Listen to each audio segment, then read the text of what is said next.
Questo è il punto di minor attrito di passaggio nell'arco, per questo le due piume sono colorate. Questo invece è il punto di maggior attrito. Se incocco la freccia in questo modo, quando qui sbatte e la freccia balla. Fuori l'aria, fuori la freccia. Bellissimo. Di arco. Stiamo parlando di archi istintivi, senza orpelli, senza utensili, senza rilasci automatici, archi da tirare con tutti e due gli occhi aperti, come vedremo dopo, con un tiro istintivo. Quando si entra in un bosco non si può entrare in un bosco con bilancieri, rilasci automatici, perché ci sono i rami. L'arco non mi deve impicciare a me stesso. Addirittura gli archi da cavallo sono piccoli e potentissimi. Questo è un 50 litri, piccolo così. Cioè, dove abbiamo l'impugnatura non c'è alcuna di differenza fra destra e sinistra. Alcuna. Posso impugnare l'arco e tirare con 3 dita in maniera mediterranea occidentale, quindi con la freccia che si incocca su questo lato, oppure posso tirare col pollice all'orientale con la freccia che si incocca sul lato opposto, da una parte sostenuta dalla mano. Per questo porto il guanto, perché la freccia passando comunque si sente, e io oltre a essere un maestro di arti marziali sono anche un musicista, purtroppo.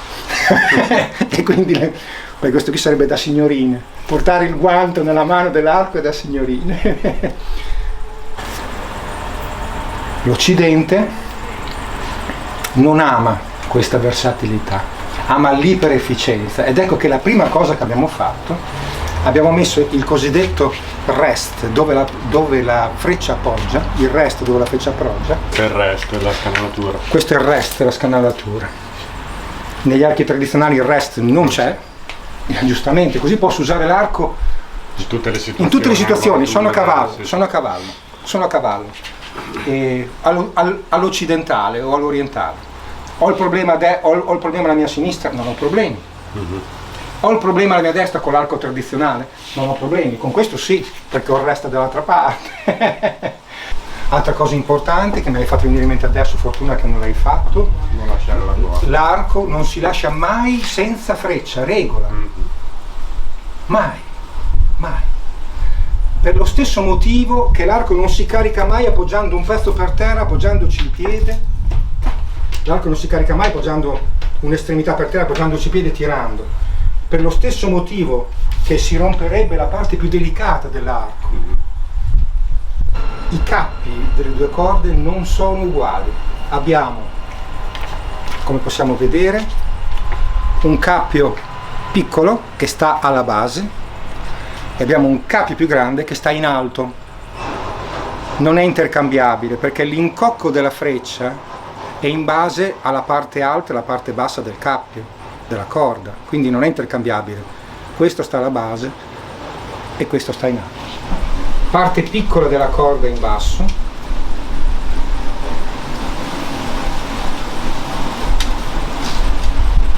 simulalo di fianco a me, fai finta di farlo.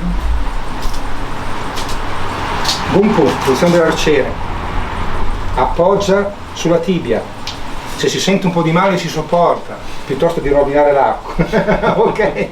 Facciamo condizionamento, come dice Davide, no?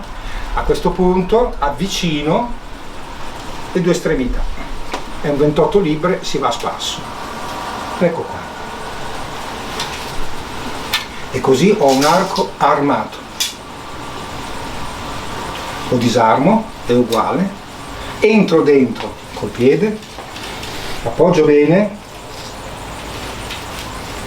spingo, disarmato, 28 libbre si va a nostra, attento laggiù. Bravo. Perfetto. Controlla che vada tutto bene. Sì. Disarma. A posto. Arma. Manutenzione della corda. Sia le corde quando erano fatte in seta intrecciata, fatto in tendine, fatto oggi le nostre corde sono fatte in Kevlar. Anche negli archi tradizionali usiamo il Kevlar, sono fibre di Kevlar, che è durissimo, lo stesso dei giubbetti antiproiettili. In ogni caso va incerato. perché non risenta delle intemperie. Quindi cera migliore quella d'acqua. Da sempre è stato usato la cera d'acqua negli strumenti musicali, nelle armi, cera d'acqua. La cera delle candele credo che sia un derivato del petrolio, non è una roba da... Se non c'è altro va bene anche quella, ma non è da usare. E inceriamo la nostra cosa. Che non deve seccare, diciamo. Adesso possiamo finalmente, io e Davide, possiamo andare a tirare. Studieremo il tiro occidentale, quello con 3 dita. Dopo studieremo anche il tiro col pollice, con gli archi però tradizionali. Con questo è fatto in modo da poter tirare bene col tiro occidentale. Ci sarebbero molte altre cose da dire, ma adesso tiriamo. In questo caso utilizziamo il tiro mediterraneo, cosiddetto mediterraneo, in cui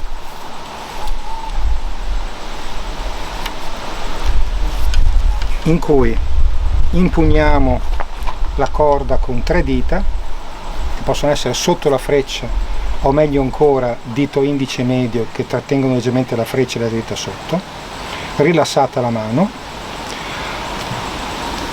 dell'arco come l'ala di un'aquila,